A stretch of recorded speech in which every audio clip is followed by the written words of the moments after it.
Estando presentes os conselheiros Nestor Batista, Ivan Bonilha, Ives Linhares e os auditores Sérgio Valadares, Tiago Barbosa e Cláudio Canha, e o procurador do Ministério Público de Contas, Dr. Gabriel Leger, declara aberta a sessão ordinária número 39 de 2014 do Tribunal Pleno. Ausente o presidente conselheiro Artagão de Matos Leão. Ausente o conselheiro Fernando Guimarães por motivo justificado. Está convocado o auditor Tiago Barbosa para a composição do quórum de julgamento, conforme portaria 629/14. Estão convocados os auditores Sérgio Valadares e Cláudio Canha para a composição do quórum de julgamento. Presente o procurador do Estado, Dr. Moisés de Andrade. Concedo a oportunidade para as comunicações previstas no inciso 2 do artigo 436 do Regimento Interno e para a inclusão em pauta dos processos que tratam do parágrafo 4º do artigo 429 e do artigo 522 do Regimento. Doutor Sérgio, com a palavra. Senhor presidente, para anunciar a devolução ao conselheiro Ivan Bonilha dos autos do processo 608-74407. Obrigado. Doutor Ivens. Senhor presidente, também para devolver a Vossa Excelência os processos 36332114 e 56863512 e ainda, senhor presidente, para solicitar a inclusão em pauta do pedido de férias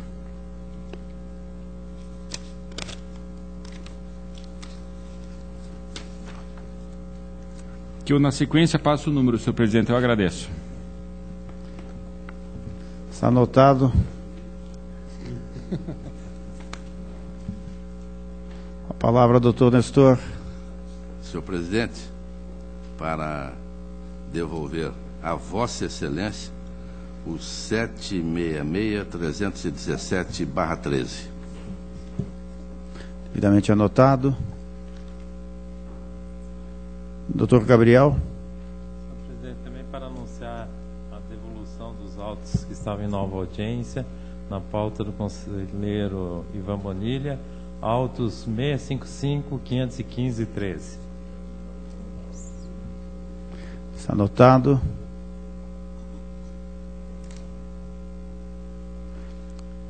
Deixo livre a palavra. Também solicito a inclusão em mesa do processo 94.2755/14.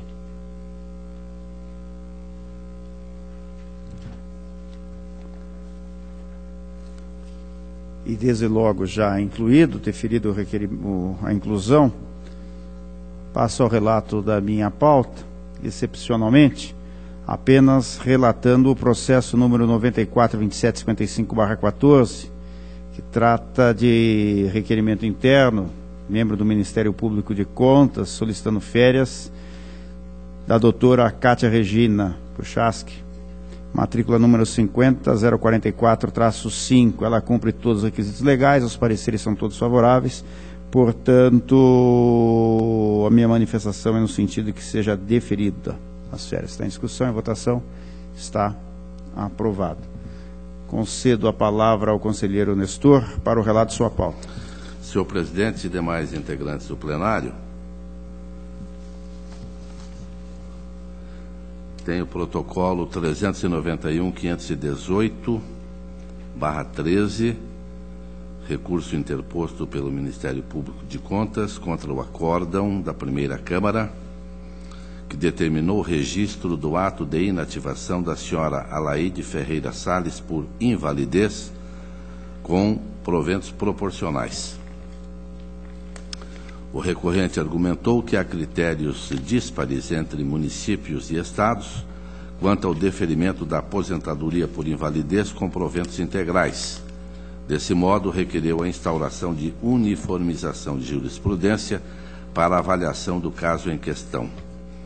O Instituto de Previdência dos Servidores de Curitiba apresentou contra-razões ao recurso, em que rejeitou a sistemática proposta pelo Ministério Público de Contas. Reiterou que a decisão de inativação seguiu a sistemática da legislação local, o que não permitia a atribuição de proventos integrais à aposentadoria por invalidez da interessada. Diretoria de Atos de Pessoal, pelo não provimento do recurso. Ministério Público, através do Dr. Eliseu Correia, pelo não provimento. Faço também a argumentação, repetindo aqui alguns artigos da legislação e outras decisões, inclusive matéria discutida no Supremo Tribunal Federal, relatores Carmen Lúcia, Eros Grau, Marco Aurélio Melo,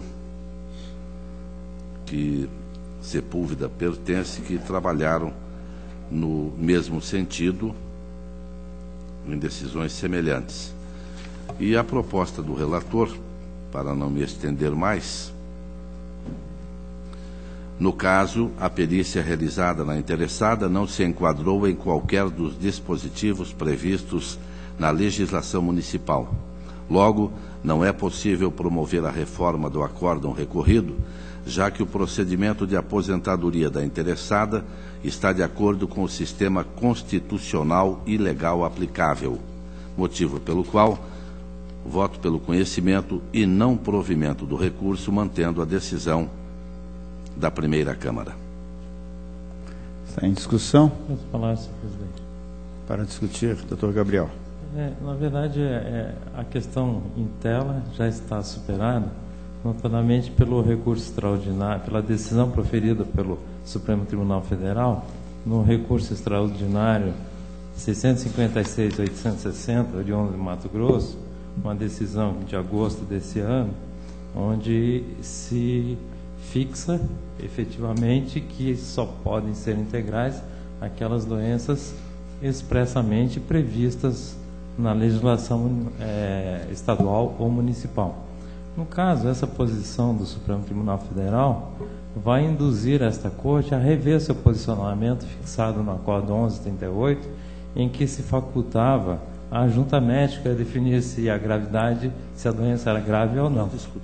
E daí, decorrente desse acordo, é que surgiu a dicotomia, onde a mesma patologia, idêntica patologia, no Estado se aposentava com proventos integrais, nos municípios com proventos proporcionais.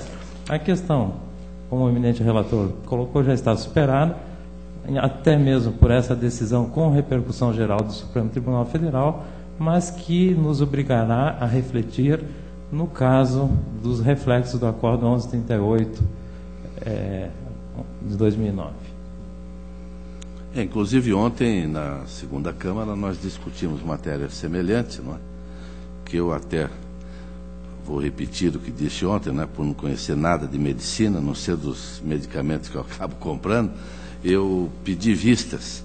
Mas eu até tinha uma tendência de acatar, dar provimento ao recurso, porque se aposentou por doença mental, que é o caso, eu tenho impressão, só impressão, porque não está, como Vossa Excelência acabou de dizer, no rol das doenças com proventos integrais. Mas, de repente, num recurso, futuramente, até no judiciário, a parte obterá sucesso. Por hora, é pelo não provimento. Está em votação. Aprovado. O protocolo 773-674-13, Fundo de Previdência Social dos Servidores de Londrina, recurso de revista interposto pelo Fundo de Previdência contra acórdão da primeira Câmara, que determinou o registro do ato de inativação do senhor Germínio Antônio da Cruz e aplicou ao gestor a multa do 87.2A da Lei 113.05. O recorrente argumentou dificuldade no preenchimento e envio dos dados da inativação, assim como a violação ao princípio da ampla defesa e do contraditório em relação à manifestação da entidade. Requereu, então, provimento do recurso para cancelar a sanção imposta. A Diretoria de Atos de Pessoal, informa que houve cerceamento de defesa e, portanto, pelo provimento. Ministério Público também pelo provimento, e a proposta do relator, com a argumentação que apresento, é pelo conhecimento, afastando a multa e, portanto, pelo provimento. Está em discussão? Para discutir, doutor Cláudio. Senhor presidente, eu não pretendo discutir, apenas para acompanhar o relator, mas com fundamento diferente. Eu entendo que não pela ausência de contraditório, mas pela impossibilidade de se aplicar multas em processo de atos sujeitos a registro. Continua em discussão. Em votação. Aprovado. Está aprovado. O protocolo 549.034.14, recurso de revista interposto pelo Ministério Público de Contas, Primeira Câmara, que julgou pela legalidade e registro do ato da Comissão Executiva da Assembleia Legislativa, referente à aposentadoria de Marli de Bastos Stahlschmidt, no cargo de telefonista nível NBB3, na modalidade voluntária por tempo de contribuição.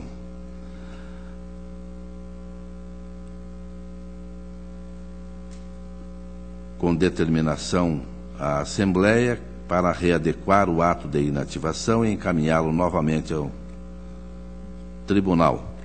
O Supremo Tribunal Federal já se manifestou, ou melhor, ainda está por se manifestar, diante de um precedente que pode declarar inconstitucional dispositivo da Lei Estadual 16.390/10. A Diretoria de Atos de Pessoal manifestou-se pelo não provimento do recurso, tendo em vista que, preenchidos os requisitos constitucionais para a obtenção da aposentadoria, como idade e tempo de contribuição, Ministério Público pugna pelo sobrestamento do processo até julgamento da ADI 4814 pelo Supremo. Também apresento fundamentação, lembro diversos processos idênticos que já passaram pelo tribunal, idênticos e semelhantes, e a proposta é pelo conhecimento e não provimento do recurso. Está em discussão. Em votação. Aprovado.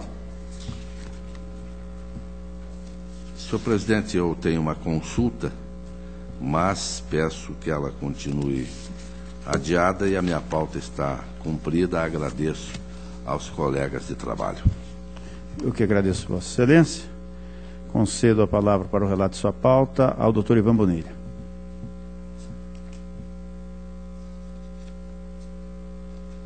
Senhor presidente, demais integrantes dessa sessão de pleno,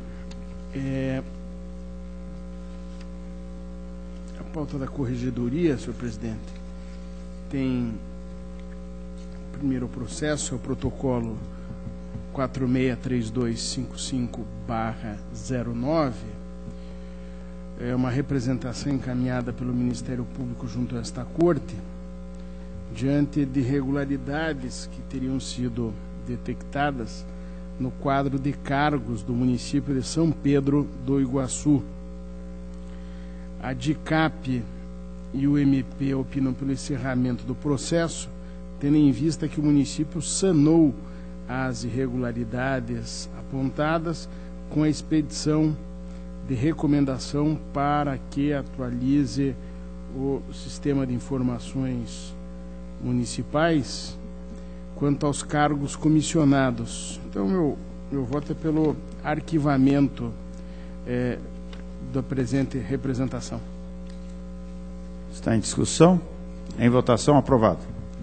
Protocolo 23.8242/06 é uma representação também encaminhada pelo nosso Ministério Público,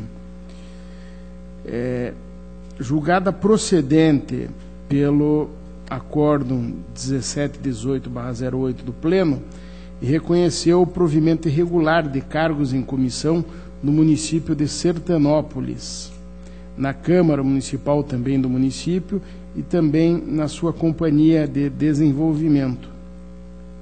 Após 2 intimações dos responsáveis do cumprimento da decisão, a DICAP e o Ministério Público opinaram pela aplicação da multa aos gestores pelo não atendimento às diligências, bem como sanção de impedimento para obtenção de certidão liberatória para o município de Sertanópolis, enquanto não comprovado documentalmente o saneamento das irregularidades. Considerando os pareceres, o meu voto é pela aplicação da multa administrativa no artigo 87, inciso 3º, a linha F da lei complementar, aos senhores Aleucídio Balzanello, que era o prefeito e o gestor da companhia, e José Rogério dos Santos, presidente da Câmara, no valor de 30 vezes a unidade padrão fiscal do Estado do Paraná, correspondente a R$ 2.258,40, pelo descumprimento das determinações relativas ao município de Sertanópolis, à Companhia de Desenvolvimento e à Câmara Municipal, constantes do acórdão que mencionei, o 1718 de 2008, e também pela fixação de novo prazo de 30 dias aos atuais gestores para que comprovem o efetivo cumprimento das medidas que foram determinadas no acórdão citado, sob pena de aplicação de coincidir e de reincidir novas sanções. Saliento que o descumprimento dessa decisão acarreta, evidentemente, o impedimento da obtenção de certidão liberatória. É o relatório e o voto. Senhor presidente. Vossa Excelência, a palavra. Se não houver objeção, eu gostaria de solicitar vistas. Não havendo oposição, vista concedida. Prosseguindo para o 608744, o auditor Sérgio Fonseca devolveu no dia de hoje, né? Perfeitamente. Então, uma representação da Câmara Municipal de Santo Antônio da Platina, em face do Executivo, que foi julgada procedente parcialmente por meio de um acórdão, o 771 de 2010, para o fim de fixar prazo de 60 dias para que o município comprovasse a exoneração de ocupantes de cargo de assessor jurídico, cargos em comissão, em observância, evidentemente, ao pré-julgado número 6, e recomendou que a municipalidade observasse as diretrizes contidas no referido pré-julgado para o provimento dos cargos, realizando adequações no quadro de servidores sob a pena de aplicação de sanções. A DICAP e o MP opinam pela aplicação de multa ao gestor, pois o Poder Executivo não teria corrigido ou não corrigiu os vícios apontados e não apresentou a documentação que foi determinada. Também sugere a aplicação da sanção de impedimento para obtenção da certidão. Nesse contexto, primeiro destaque que foram exonerados 2 assessores jurídicos comissionados do município em 31 de dezembro de 2008. Nesse caso, permaneceram outros 2 cargos, os quais foram previstos em lei municipal como vinculados ao gabinete do prefeito em conformidade com o pré-julgado número 6. No entanto, consideram que não é razoável a existência de 2 cargos comissionados de assessor jurídico ligados à autoridade, pois, para o assessoramento direto do prefeito, no meu entendimento, dado o tamanho e a dimensão do município, parece que um cargo de confiança nessa função seria mais razoável. E nesse ponto, portanto, o acórdão 7771 de 2010 do Tribunal Pleno não foi integralmente cumprido, haja vista que não foram extintos todos os cargos considerados providos irregularmente em comissão. Ainda a lei municipal também criou a Procuradoria Jurídica, uma lei de 2009, criou a Procuradoria Jurídica do município, qual seria ocupada por servidores efetivos, segundo informado pela então gestora. Ocorre que não foi juntado aos autos qualquer legislação regulamentando este órgão, de modo que não é possível verificar a sua estrutura, enfim, a sua composição de cargos. Vale dizer, não se pode afirmar, de fato, que o quadro funcional do município encontra-se devidamente estruturado nos termos em que o pré-julgado conduz, tanto pela impossibilidade de se averiguar a proporcionalidade entre o número de servidores efetivos e comissionados, e, enfim, logo o acórdão do Tribunal Pleno resta descumprido em relação a esse ponto. Diante disso, em virtude do descumprimento de determinação dos órgãos deliberativos desta Corte, voto pela aplicação da multa do 87.3, a linha F, da lei complementar, aos gestores responsáveis, que são Maria Ana Vicente Guimarães Pombo e Pedro Claro de Oliveira Neto. Sem prejuízo da multa hora aplicada, entendo que se deva estabelecer novo prazo ao atual prefeito para que proceda as devidas alterações da lei municipal, extinguindo o cargo em comissão de assessor jurídico, permitindo a manutenção de apenas um, como já fiz referência, e também junte cópia da legislação que regulamenta o quadro de pessoal do município, bem assim eventual lei do município, evidente, que discipline a atuação e a composição da Procuradoria do município, a fim de verificar uma adequação do quadro funcional ao pré-julgado desta Corte. Que pese a informação do órgão ministerial de que persistem as inconsistências no SIM-AP do município de Santo Antônio da Platina, constatei, em consulta ao sistema, correspondente ao mês de julho de 2014, que estão devidamente informados os dois cargos de provimento em comissão de assessor jurídico legalmente previstos, restando sanada a irregularidade neste ponto. Cabe alertar o ente da necessidade de alimentar corretamente o sistema de informações e mantê-lo devidamente atualizado, devendo-se informar todos os cargos efetivos e comissionados existentes, ainda que não preenchidos, sob pena de responsabilização.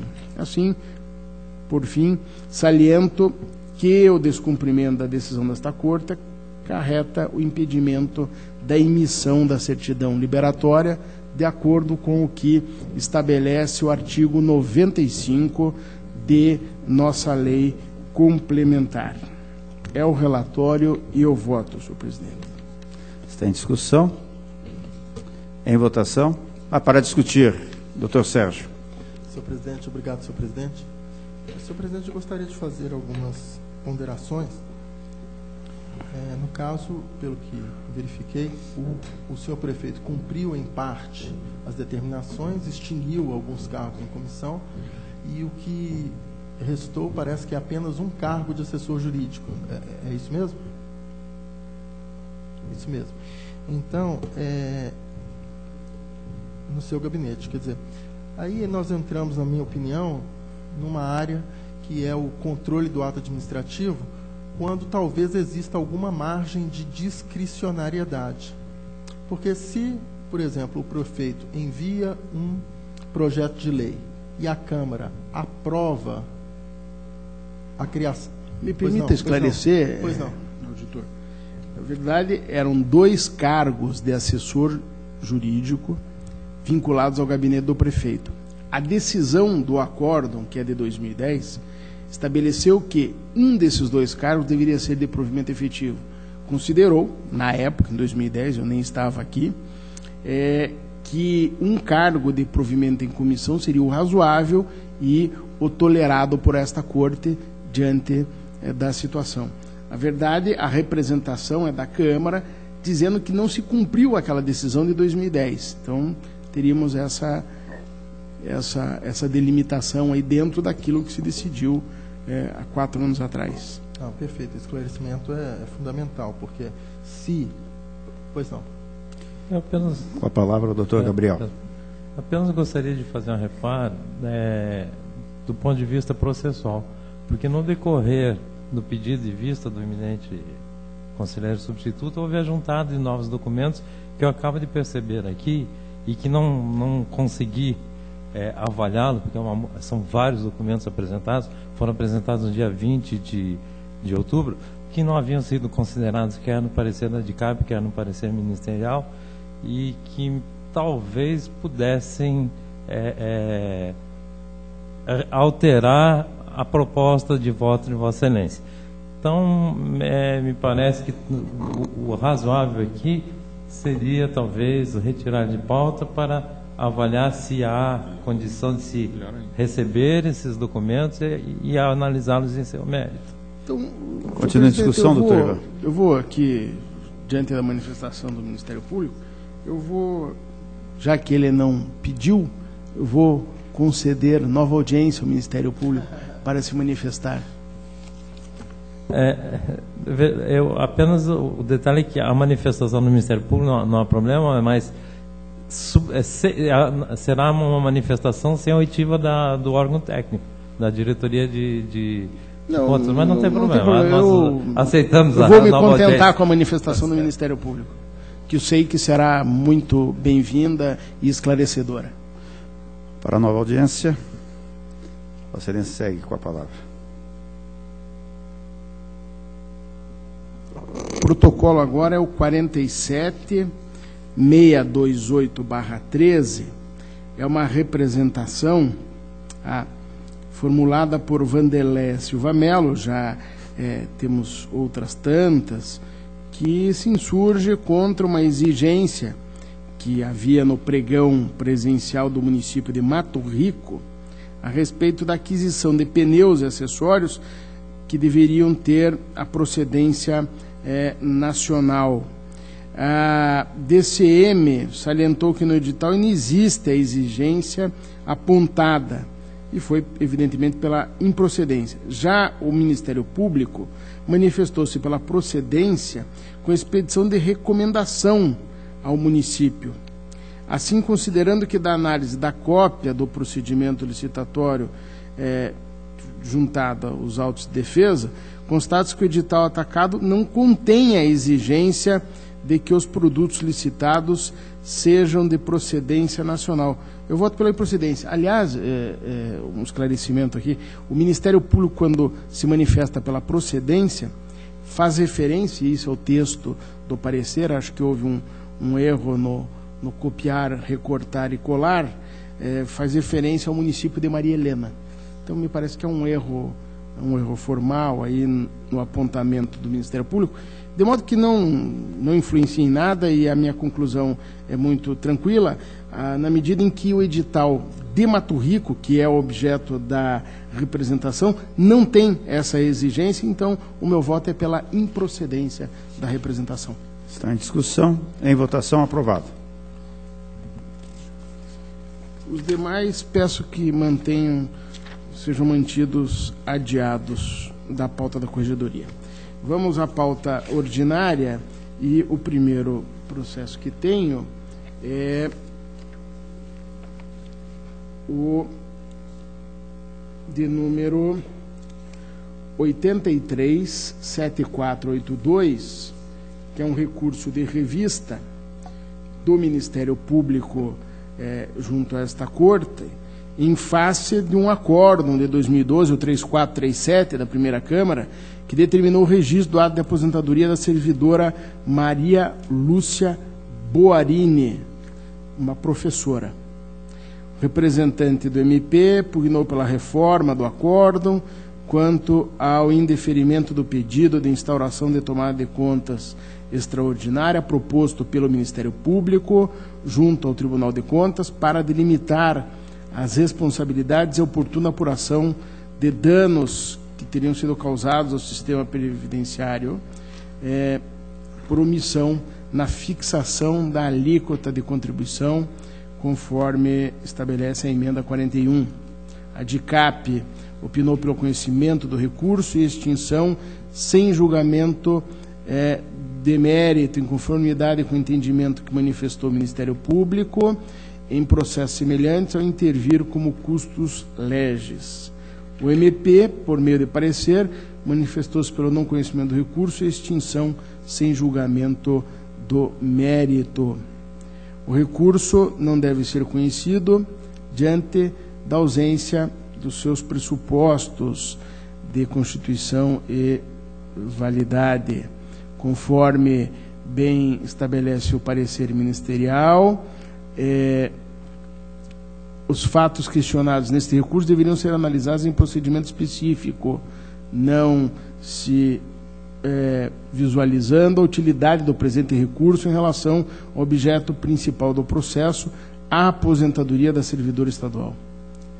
De modo, acolhendo integralmente os pareceres técnico-ministerial e na esteira de outros julgados do Pleno, que não conhecem de expedientes com idêntico teor, são vários os julgamentos, entendo que o recurso não deve ser conhecido e esse é o meu voto, senhor presidente.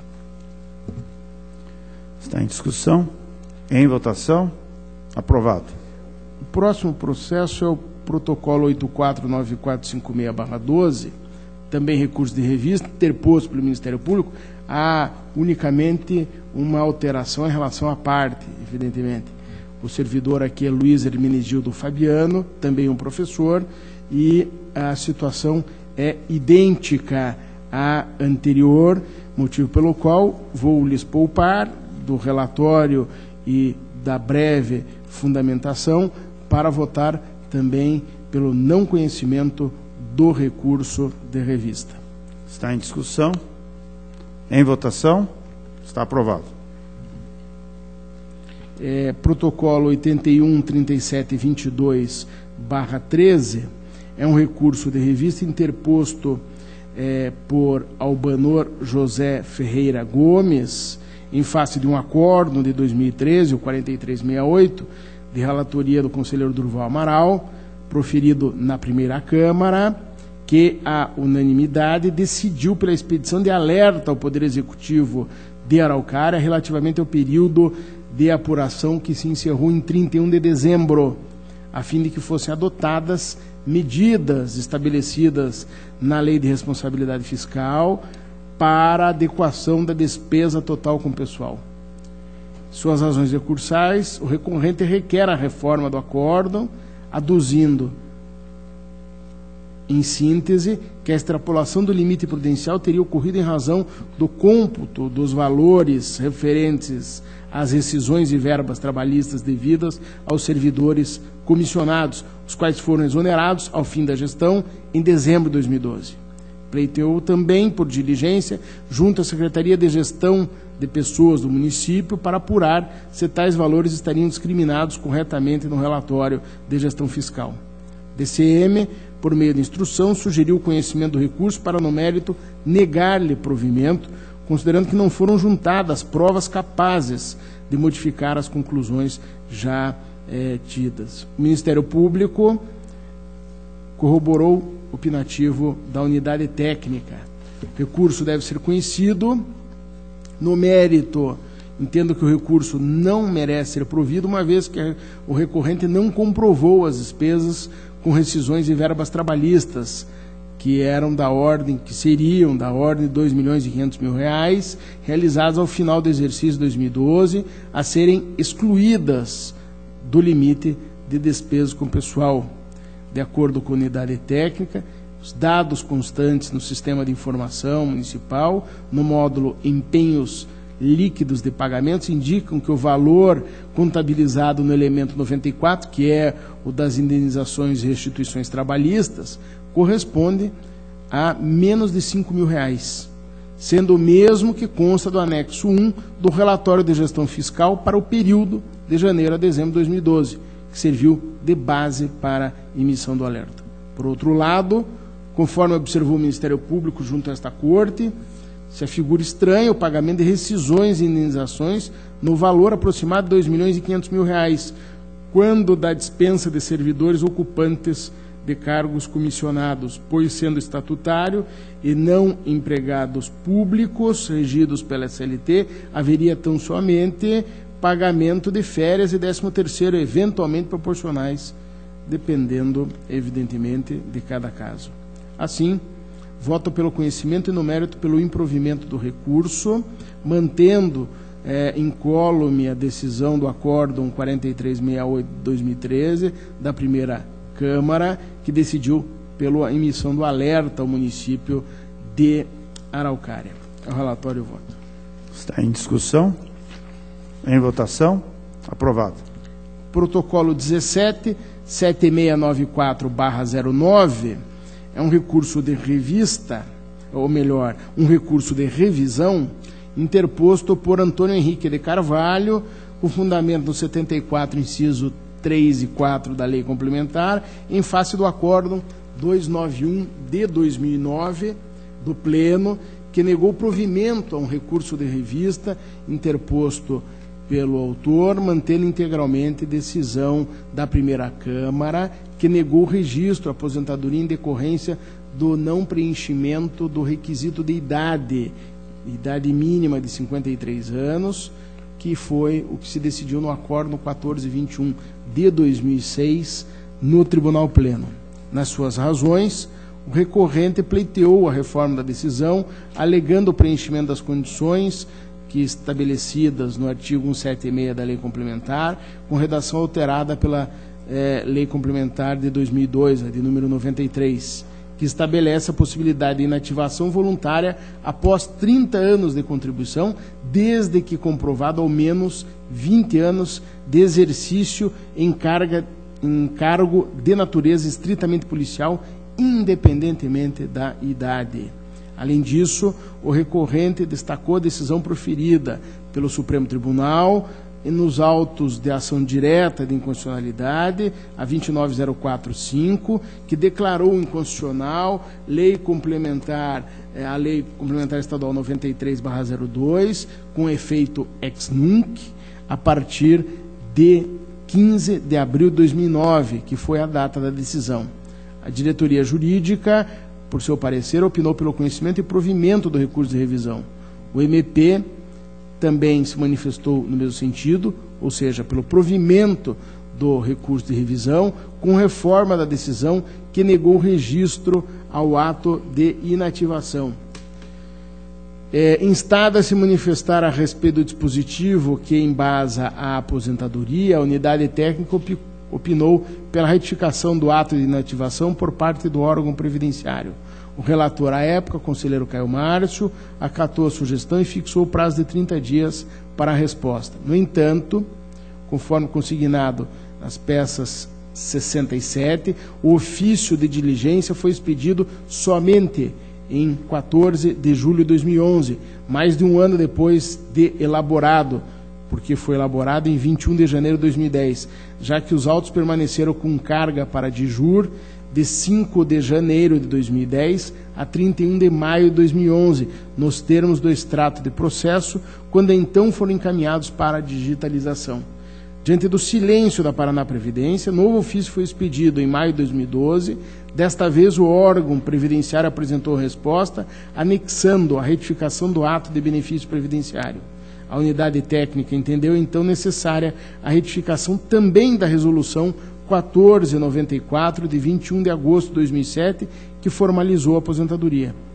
Mais uma vez, a Paraná Previdência deixou de apresentar resposta, há uma certidão no processo, o que ensejou o opinativo da DIJUR pela expedição de comunicação para que a Secretaria de Estado da Administração e Previdência efetivasse a retificação da resolução. A Secretaria, contudo, também se absteve de qualquer manifestação, a certidão sobre isso, gerando a sugestão da unidade técnica por nova diligência, a fim de evitar prejuízo ao recorrente, como com um desprovimento recursal por desídia da administração pública. Após a apresentação da retificação da resolução pela entidade, em análises conclusivas, a DIJUR e o MP opinaram pelo conhecimento e provimento do recurso de revisão. Em razão da aposentadoria do conselheiro Caio, o processo me foi redistribuído.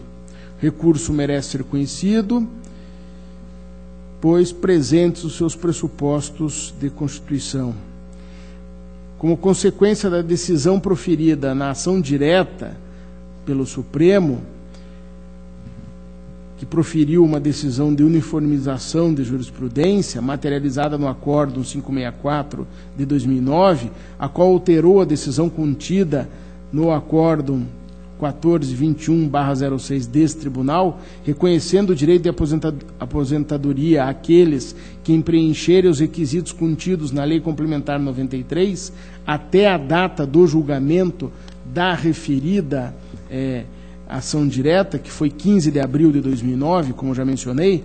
Assim, no mérito, entendo que o recurso deverá ser provido, pois o recorrente demonstrou o atendimento das exigências contidas na Lei 93 de 2002 para registro da aposentadoria, quais sejam 30 anos de contribuição, independentemente de idade, dos quais ao menos 20 desempenhados em cargo de natureza estritamente policial. Assim, o meu voto é pelo conhecimento e, no mérito, pelo provimento do recurso de revisão, alterando a decisão do Acórdão de 2009, o 291, e, consequentemente, concedendo registro ao ato de aposentadoria do servidor Antônio Henrique de Carvalho, formalizado através da resolução de 2007, alterada pela resolução de junho de 2012, ambas publicadas no Diário Oficial do Estado. É o relatório e voto. Está em discussão?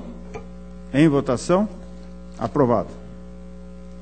Protocolo 893754/14, embargos de declaração do município de Curitiba. Argumento de que o Acórdão 5506/2014, de minha relatoria, proferido nos autos de pedido de certidão liberatória, teria se omitido quanto ao novo cronograma de regularização do SIM-AM apresentado pelo embargante. Em síntese, a decisão embargada deferiu a certidão pleiteada pelo embargante mediante o cumprimento de condição lá fixada. Os embargos foram recebidos no seu efeito suspensivo. Ante o efeito infringente pretendido, os autos foram encaminhados ao Ministério Público de Contas, que opinou pela improcedência dos embargos. E este é, sucintamente, o relatório.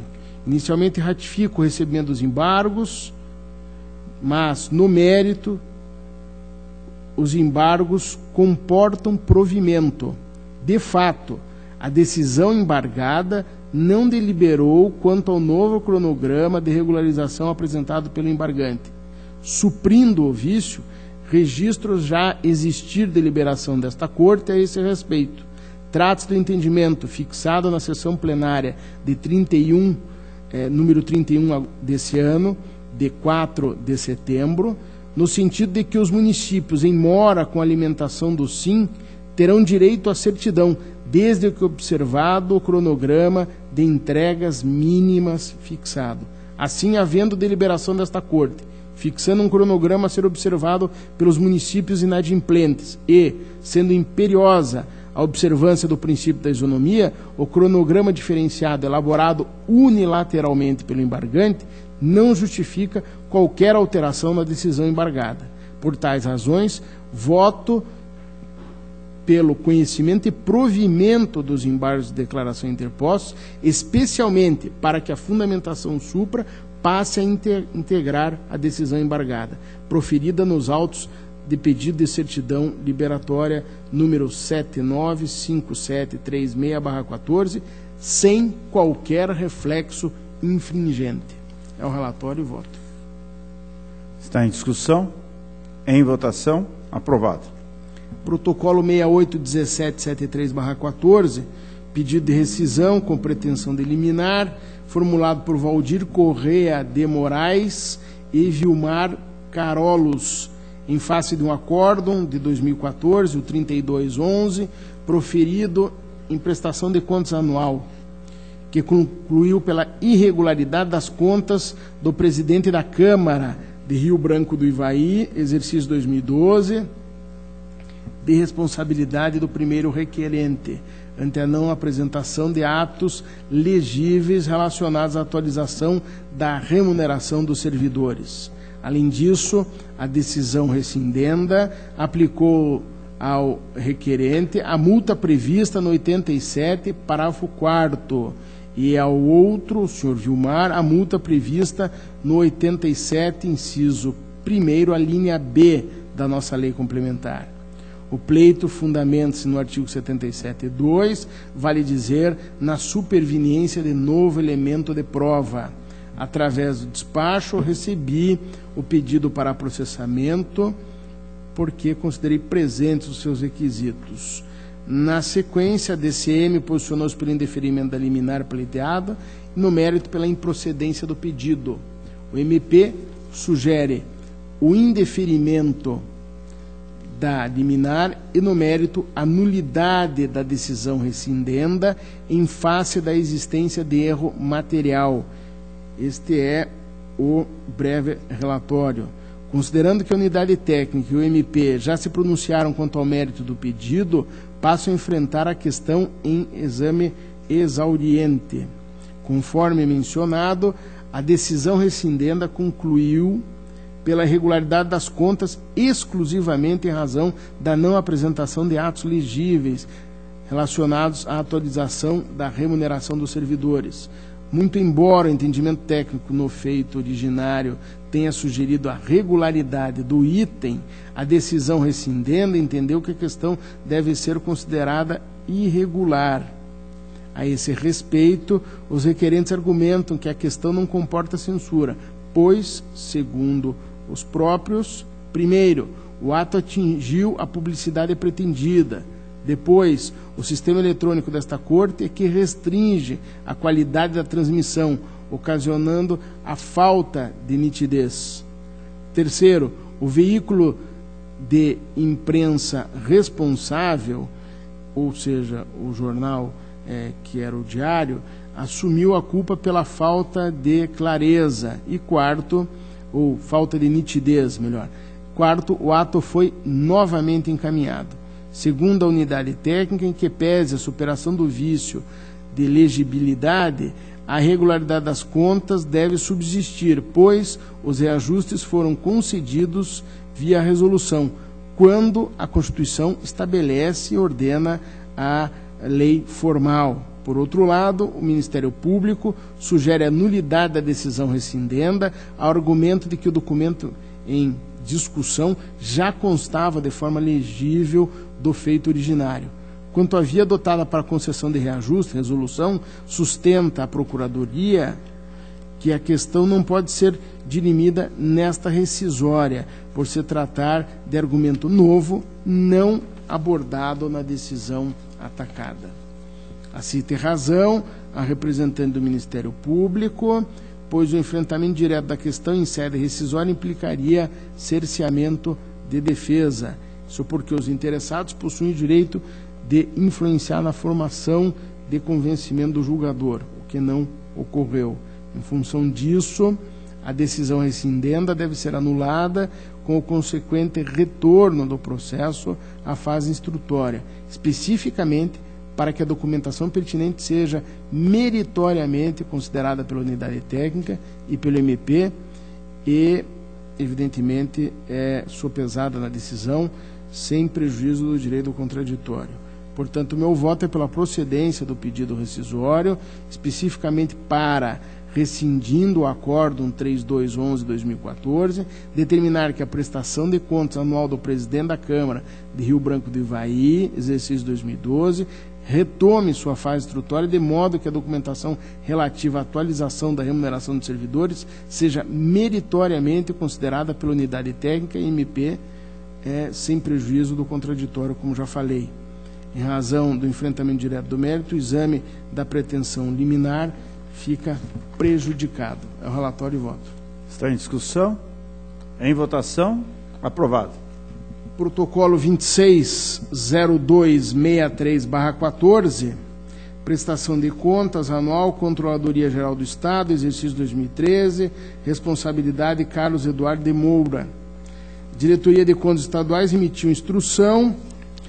A unidade técnica ressaltou que a consulta ao Sistema Integrado de Acompanhamento Financeiro, o nosso CIAF, confirma as informações prestadas pelo Controlador Geral de ausência de movimentação financeira no exercício 2013, decorrente que é da criação da entidade durante o exercício. Desta forma, a DCE sugeriu a baixa da responsabilidade do gestor das contas, à vista que a análise técnico-contábil de gestão não evidenciou qualquer movimentação. O Ministério Público acompanhou essa proposta e, consoante destacado, a ausência de manifestação financeira sejou as manifestações uniformes, e o meu voto é pela baixa de responsabilidade do gestor das contas da Controladoria Geral do Estado, referente ao exercício 2013. Relatório e voto.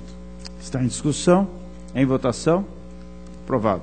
Protocolo 334704/14, prestação de contas anual da Biblioteca Pública do Paraná, exercício 2013, responsabilidade Rogério Pereira. Orçamento inicialmente fixado foi R$16.363.000. A DCE, com base nos relatórios da 4ª Inspetoria, apontou que o processo foi protocolado dentro do prazo, observando a instrução 92/2013, demonstrações contábeis apresentadas de acordo com a legislação vigente, gestão orçamentária evidenciou razoabilidade nos resultados, 4ª Inspetoria concluiu pela regularidade. Sobre o resultado da execução orçamentária, a unidade técnica constatou um déficit de R$701.000, ressaltando o não comprometimento da gestão da entidade, em razão que este valor ter sido inscrito em restos a pagar e por existir registro no balanço patrimonial de créditos a receber no valor de R$705.000. A respeito do controle interno, conforme observa a DCE, o relatório apresentou que, apesar de não afetar o serviço, a entidade reduziu algumas atividades, bem como apresentou baixa execução orçamentária do projeto Atividade Paraná-Lê, como consequência dos recursos disponibilizados e da execução orçamentária geral do governo. Por fim, a DCE conclui pela regularidade, acompanhada pelo Ministério Público, e sem mais considerações, o meu voto é pela regularidade da prestação de contas da Biblioteca Pública do Paraná, exercício 2013. Relatório e voto. Está em discussão. Em votação. Aprovado. Protocolo 345617/14, prestação de contas anual do Centro Cultural Teatro Guaíra, exercício 2013, responsabilidade de Mônica Richtbitter. O orçamento para o exercício inicialmente fixado foi R$ 28.827.700. DCE faz seus apontamentos, dizendo da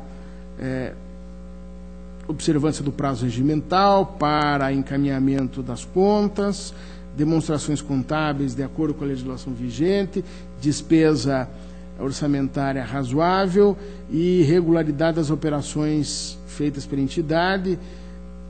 Salienta também o resultado da execução orçamentária, um déficit de R$ 491.000, destacando, entretanto, que o balanço demonstra que a entidade dispõe de R$ 990.000 em contas bancárias e de R$ 1 milhão em créditos a receber, suficiente para honrar a inscrição dos restos a pagar de 1,3 milhão.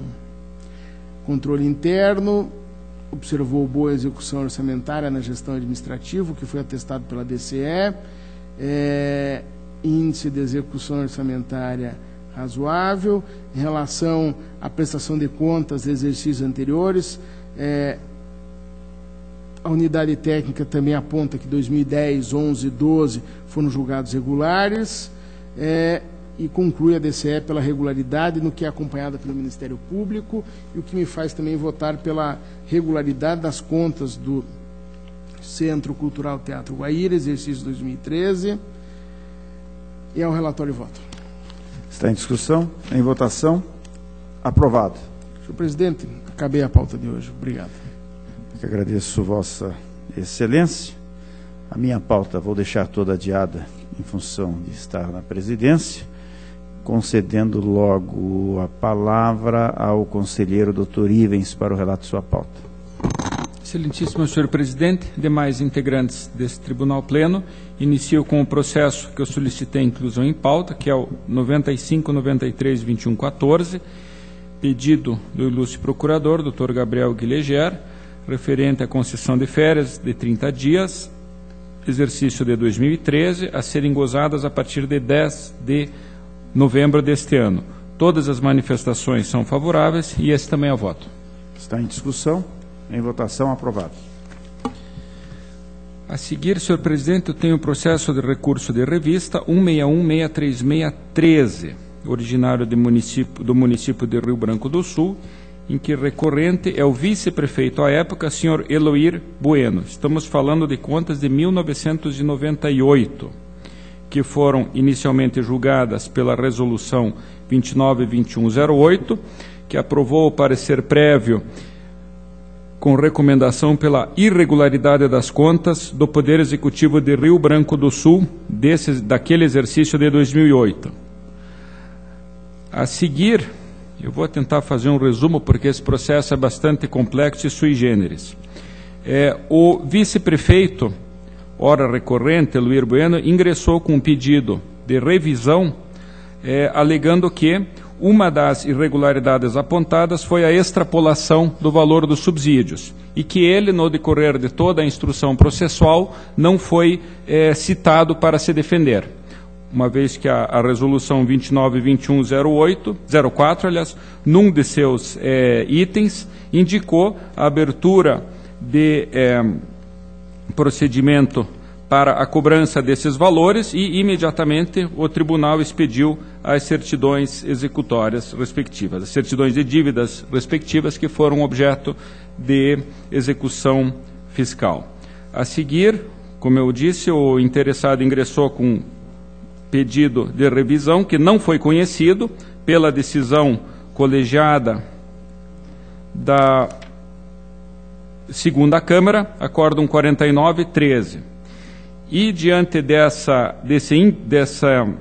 não conhecimento desse pedido pela decisão colegiada, ele ingressou com o presente recurso de revista, que eu, sorteado o relator, conheci do recurso e dei a tramitação. A Diretoria de Contas Municipais opina pelo não conhecimento do recurso, entendendo que não atende a seus requisitos intrínsecos e extrínsecos, e no mérito opina pelo seu desprovimento. Em breve síntese, o que a unidade instrutória entende é que, por existir um procedimento de impugnação de despesa, tratando especificamente da cobrança desses valores, não haveria a necessidade da citação ou da nova intimação do referido vice-prefeito. E entende ainda que a eventual nulidade, caso houvesse, não deveria aproveitar os demais processos. O Ministério Público, em linhas gerais, acompanhou esse entendimento.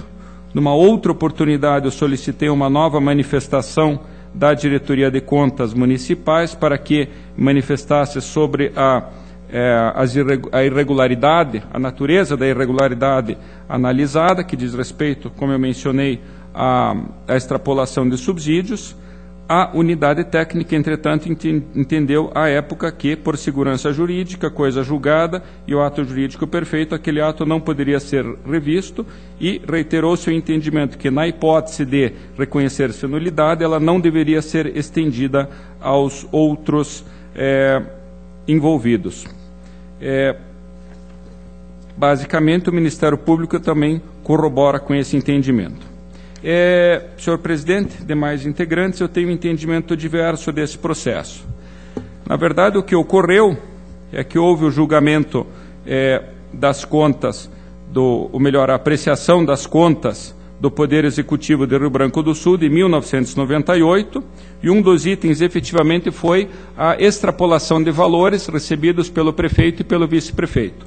E o vice-prefeito, efetivamente, contra ele foi expedida uma certidão de dívida ativa, que é objeto de execução, e ele efetivamente nunca foi ouvido nesse processo de prestação de contas. Então, me parece, senhor presidente, que, independente do nome que demos a esse recurso, da forma com que ele compareceu nos autos, estamos diante, efetivamente, de uma nulidade absoluta que poderia até ser conhecida de ofício. Eu discordo nesse ponto da unidade técnica, ao entender que a oportunidade de defesa dele seria no procedimento de impugnação, primeiro porque esse procedimento nem existe mais no nosso ordenamento atual aqui do tribunal. E segundo que é evidente que, por existir um executivo fiscal no valor de aproximadamente R$50 mil lá em 1999, é evidente o prejuízo que ele está tendo por estar sendo ocupando o polo passivo de uma execução fiscal originária de um processo em que ele nunca teve oportunidade de se manifestar. A oportunidade foi justamente após o julgamento com o pedido de reconsideração. Eu proporia, então, preliminarmente, a nulidade desse acórdão na parte que implicou na abertura de um procedimento de cobrança contra o senhor Eloir Bueno, recorrente nesse processo, haja vista que efetivamente não houve a citação, e essa é uma nulidade absoluta, é uma nulidade insanável. E já, senhor presidente, avançando, também no mérito, me parece que assiste razão ao recorrente. Na verdade, o que ocorreu é que, na época, a DCM desconsiderou o ato fixatório dos subsídios em 1996, que fixou os subsídios para a legislatura 97 ano 2000, pelo fato dele não ter sido editado no prazo de 30 dias antes das eleições de 96. Só que, mesmo na instrução original, houve, por parte do prefeito à época, a indicação de que foi feita em agosto de 96 uma emenda ao artigo 75, que estabelecia aquele prazo de 30 dias, e por essa emenda foi excluído esse prazo, dizendo que o ato fixatório de subsídios deveria ser fixado antes das eleições. E efetivamente foi isso que ocorreu. As eleições daquele ano, o primeiro turno ocorreu em 30 de outubro de 96, e o ato fixatório dos subsídios, o decreto legislativo 2/96, é de 21 de setembro de 96, ou seja, antes da eleição, que foi 3 de outubro. Então, me parece que o motivo que levou, à época, a instrução da DCM a levar em conta o ato fixatório de 96 não subsiste. Haja vista que é, no meu entender, legal e constitucional o ato fixatório, o decreto legislativo 2/96.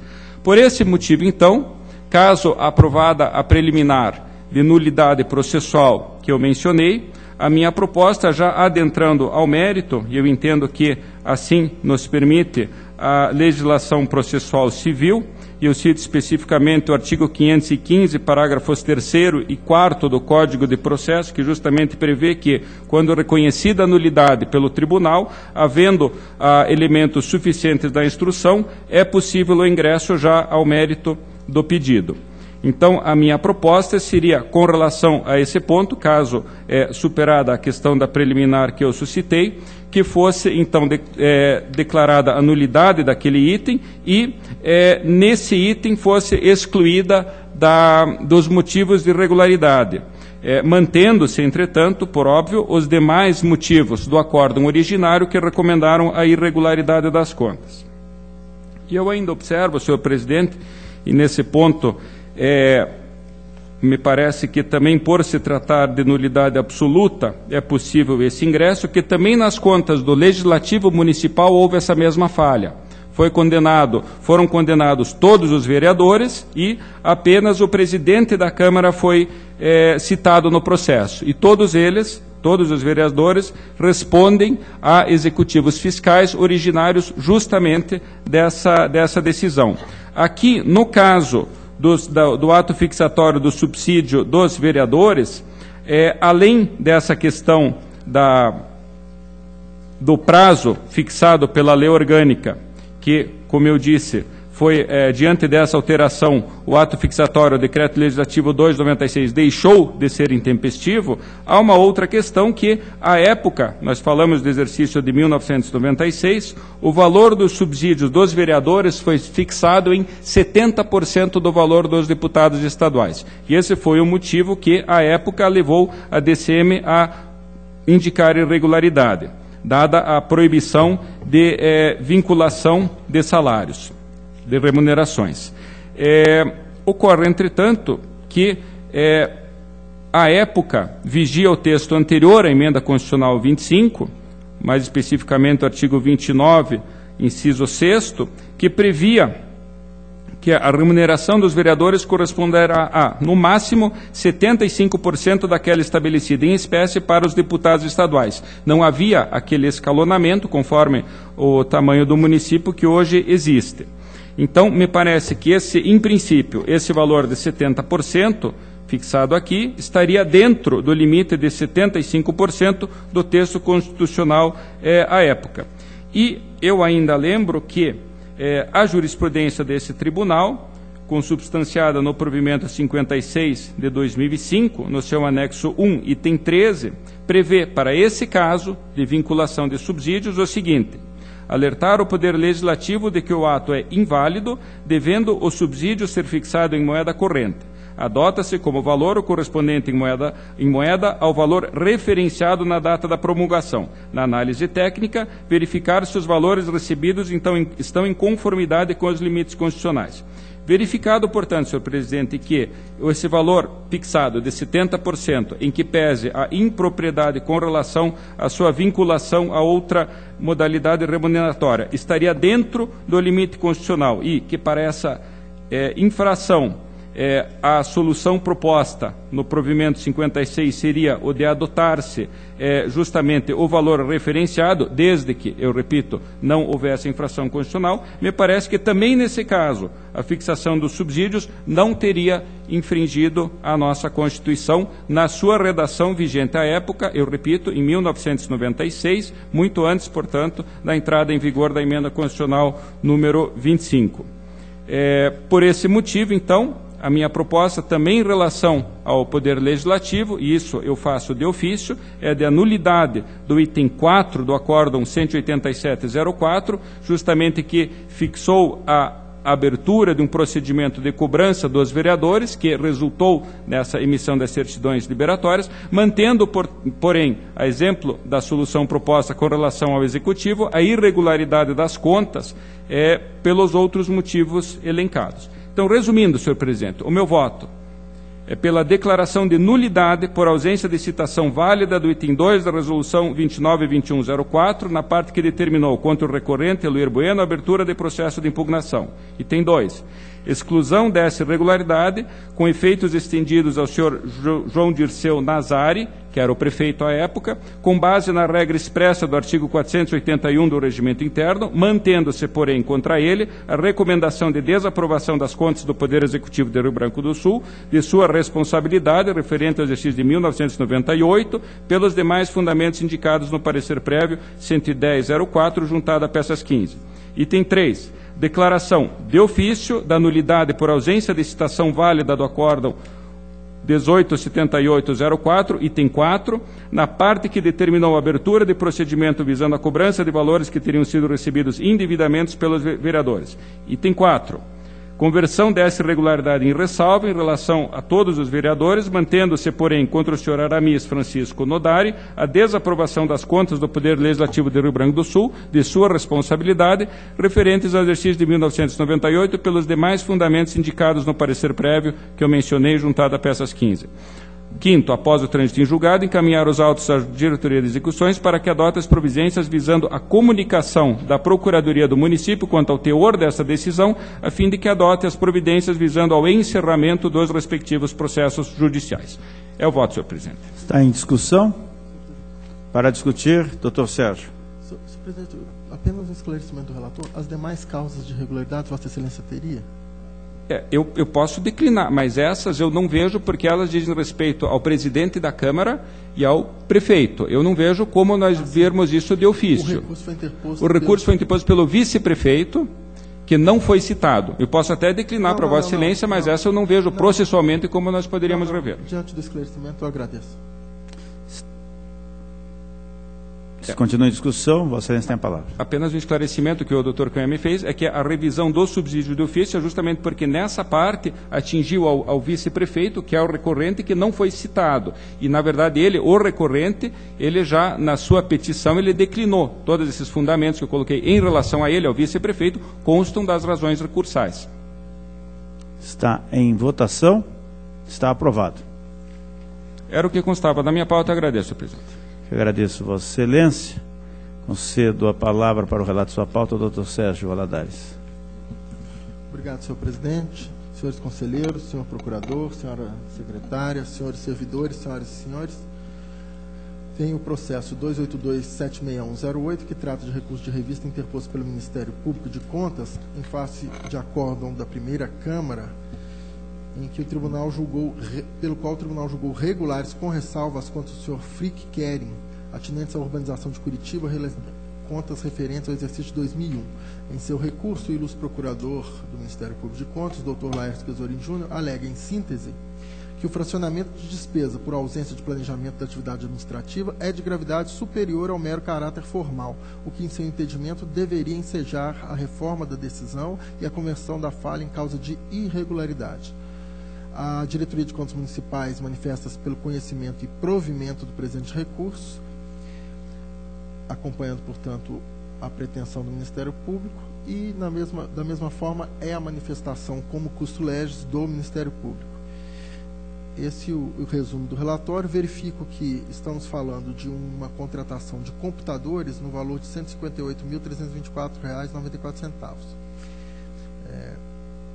Foram realizadas em 2 ocasiões aquisições de talões do estacionamento regulamentado STAR, também na modalidade convite, totalizando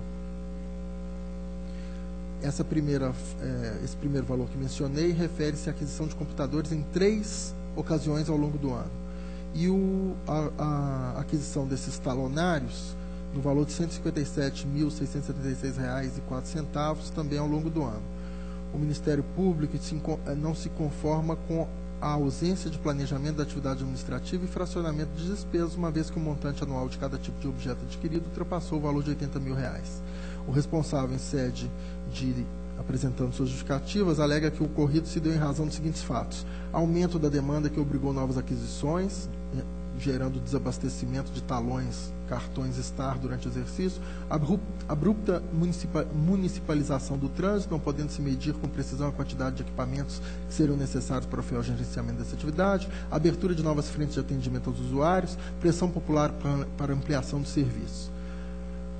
Senhor presidente, eu trago então longa fundamentação, mas em resumo eu entendo que são pertinentes as preocupações do Ministério Público com as determinações corretivas, mas que essas falhas não evidenciaram superfaturamento, desvio de recursos, etc. São falhas que podem ser consideradas falhas administrativas, mas também com atenuantes em razão dos fatos apontados. E com esse motivo entendo que a regularidade com ressalva já foi a medida correta e, portanto, conheço do recurso, proponho que seja desprovido, mantendo-se a decisão anterior. Está em discussão. Em votação. Aprovado. Processo 675.862.14, recurso de revista interposto pelo senhor Loreno Bernardo Tolaro, prefeito de 4 Barras em 2011, em face do acordo 3457-14 da segunda Câmara.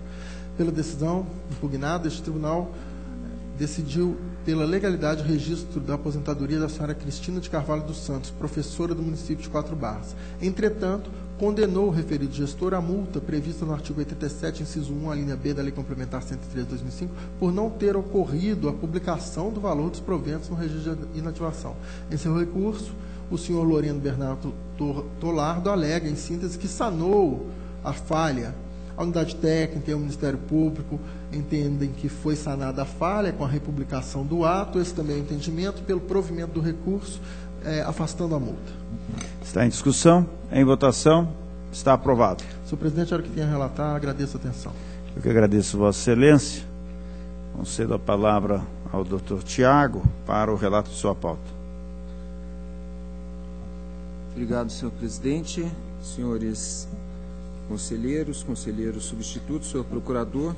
Eu tenho em pauta apenas um recurso de agravo, é o processo 807947 de 2014, um recurso de agravo interposto por Dalila José de Mello, devidamente representada por seus advogados, contra o despacho 2867 de 2014, que rejeitou pedido de rescisão interposto pela mesma.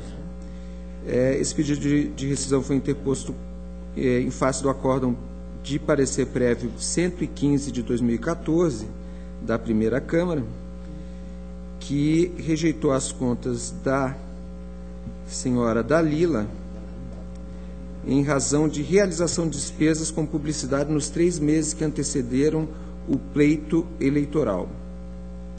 Segundo o recurso de agravo, a decisão rescindenda violou o artigo 16(2) da Lei Complementar 113 de 2005, sob o entendimento de que a falta de reconhecimento pela Justiça Eleitoral de que as despesas realizadas nos 3 meses que antecederam o pleito eleitoral estariam abrangidas pelas exceções previstas na linha B do inciso 6 do artigo 73 da Lei 9.504 de 97. Alega que o descumprimento da legislação eleitoral pela recorrente, no caso, pela peticionária, não poderia ensejar a desaprovação das contas sob sua responsabilidade, porque o julgamento das contas deveria analisar uma série de outros fatores, não sendo imediata a relação entre infringência a texto de lei e reprovação. Afirma que vários elementos trazidos ao processo de rescisão que deveriam ser analisados ao longo de sua tramitação foram olvidados, os quais levariam certamente à conclusão de aprovação com ressalva das contas, mesmo com infração à norma legal. Defende que houve uma impropriedade meramente formal, em razão da ausência de pedido formal de autorização à Justiça Eleitoral, em que pese se saiba amplamente que tais gastos em campanhas configuram hipótese de reiteradas autorizações. Afirma que não houve prejuízo ao erário, vez que todos os gastos foram feitos em prol do município, e quanto a isso nem mesmo o acórdão rescindendo questiona, pois nenhum tipo de desvio ou malversação foi sequer cogitada. Afirma que não houve nenhum prejuízo à execução de programas, muito pelo contrário, já que justamente em razão de tais gastos é que a campanha de vacinação contra a gripe, o arrastão contra a dengue e o programa Assis Resgatando a Cidadania puderam ser concretizados no período. Pretende, então, o provimento do recurso de agravo para que seja apreciado o pedido cautelar formulado no pedido de rescisão autuado sobre o número 568306 de 2014. Eu conheci esse recurso de agravo e trago apreciação mantendo a decisão.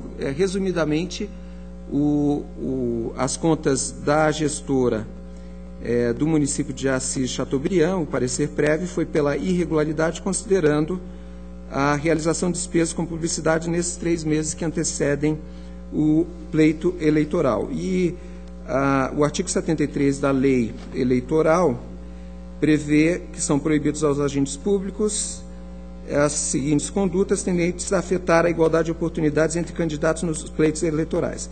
Nos 3 meses que antecedem o pleito, com exceção da propaganda de produtos e serviços que tenham concorrência no mercado, autorizar a publicidade institucional dos atos, programas, obras, serviços e campanhas dos órgãos públicos federais, estaduais ou municipais ou das respectivas entidades da administração indireta, salvo em caso de grave e urgente necessidade pública, assim reconhecida pela Justiça Federal.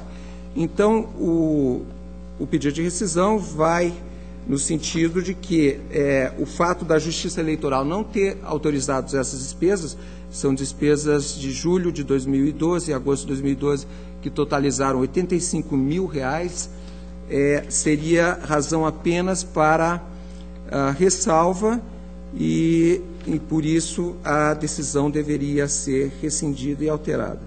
Eu entendo que todas essas alegações não encontram a contrapartida necessária na previsão da Lei Complementar 113 de 2005 desse tribunal, que estabelece a possibilidade de pedido de rescisão desde que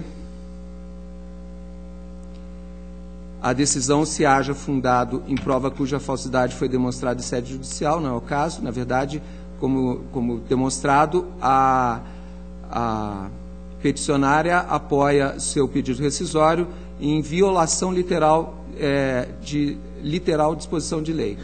E essa interpretação que foi dada no acordo de parecer prévio não constitui uma violação literal de disposição legal. Então, por essa razão, eu voto pela manutenção do despacho atacado no sentido de não conhecimento do pedido rescisório. Está em discussão, em votação, está aprovado. Senhor presidente, era o que tinha a relatar. Obrigado. Agradeço, Vossa Excelência. Passo a palavra ao doutor Cláudio para o relato de sua pauta. Senhor presidente, os processos estão adiados ou subvistos, solicito que assim permaneça. Não tem processo a relatar hoje. Eu agradeço a Vossa Excelência. Deixo livre a palavra.